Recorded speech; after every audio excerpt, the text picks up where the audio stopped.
Hi friends, welcome back to my channel Happy Mind and Happy Life.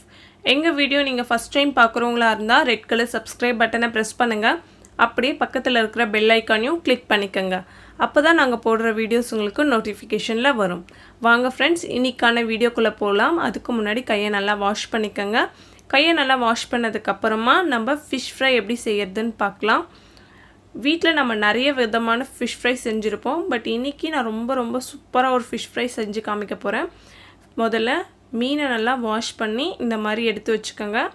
அடுத்ததாக மஞ்சள் தூள், மிளகாய் தூள், கரம் மசாலா, இஞ்சி பூண்டு பேஸ்ட், ஒரு முட்டை, பாதி லெமன், கருவேப்பிலை, கொத்தமல்லி, அடுத்ததாக உப்பு. வாங்க ஃப்ரெண்ட்ஸ், எப்படி இன்றைக்கி சூப்பராக நம்ம ஃபிஷ் ஃப்ரை செய்யலான்னு பார்க்கலாம். முதல்ல மீன் மேலே கொஞ்சமாக மஞ்சள் தூள் தூவிக்குங்க. அதில் நல்லா மீன் மேலே தடவி விடுங்க இந்த மாதிரி.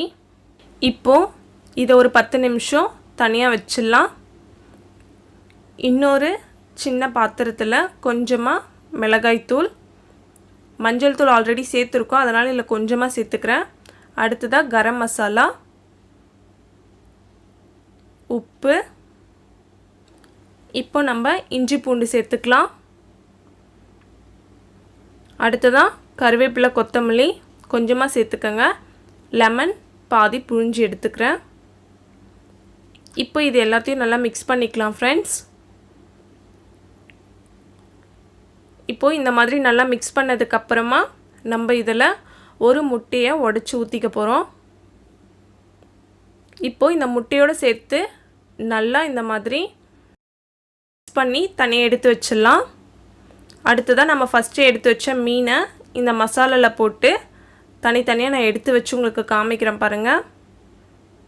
இந்த மாதிரி நல்லா தனித்தனியாக எடுத்து வச்சுருங்க. வீட்டில் ட்ரை பண்ணும்போது ஒரு 1/2 அன் ஹவர் ஃப்ரிட்ஜில் நல்லா வச்சுட்டு அதுக்கப்புறமா நீங்கள் ஃப்ரை பண்ணி எடுங்க.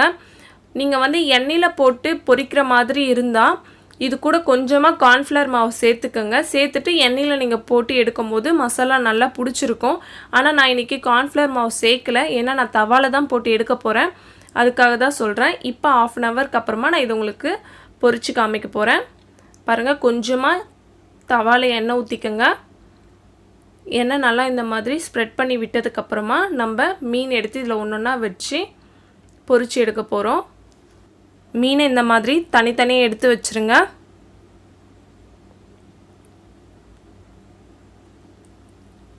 இது ரொம்ப சூப்பராக இருக்கும் ஃப்ரெண்ட்ஸ், ட்ரை பண்ணி பாருங்கள். நம்ம இதில் முட்டை சேர்க்கறதுனால ரொம்ப சூப்பராக லாஸ்ட்டாக உங்களுக்கு நான் காமிக்கிறேன் பாருங்கள். அந்தளவுக்கு நல்லா ரோஸ்ட்டாக வரும். இப்போ தவாவில் நம்ம எல்லாத்தையும் வச்சுட்டோம். கொஞ்ச நேரத்துக்கு அப்புறமா நான் திருப்பி விடுறேன். நீங்களும் இதே மாதிரி அப்பப்போ திருப்பி விடுங்க. செய்யும் போதே உங்களுக்கு ரொம்ப சூப்பராக ஸ்மெல் வரும் ஃப்ரெண்ட்ஸ், ட்ரை பண்ணுங்கள். இப்போ இது நல்லா குக் ஆகிடுச்சு பாருங்கள். 2 பக்கமும் நல்லா கலர் மாறி இருக்கு, நல்லா வெந்திருக்கு. இப்போ எல்லாத்தையும் நம்ம ஒரு டைம் திருப்பி போட்டுட்டு அடுத்ததான் நம்ம எடுத்துகிற போகிறோம். இப்போ நம்ம இது எல்லாத்தையுமே எடுத்துடலாம் ஃப்ரெண்ட்ஸ். பாருங்கள், நம்ம ஃபிஷ் ஃப்ரை ரொம்ப சூப்பராக ரெடி ஆகிடுச்சு. நீங்கள் இதை எண்ணெயில் போட்டு பொரிச்சு எடுக்கிறதா இருந்தால் நான் முதலே சொன்ன மாதிரி மக்காச்சோள மாவையும் சேர்த்து போட்டு பொரிச்சு எடுங்க. இப்போ நான் இதில் கொஞ்சமாக கொத்தமல்லி சேர்த்து உங்களுக்கு காமிச்சிருக்கேன். அவ்வளோதான் ஃப்ரெண்ட்ஸ், நம்மளோட ஃபிஷ் ஃப்ரை ரெடி ஆகிடுச்சு. சுவையான மீன் வறுவல் ரெடி. இந்த டிஷ்ஷை உங்கள் வீட்டில் ட்ரை பண்ணி பார்த்துட்டு எப்படி இருக்குன்னு எங்களுக்கு கமெண்ட்டில் சொல்லுங்கள். தேங்க்யூ.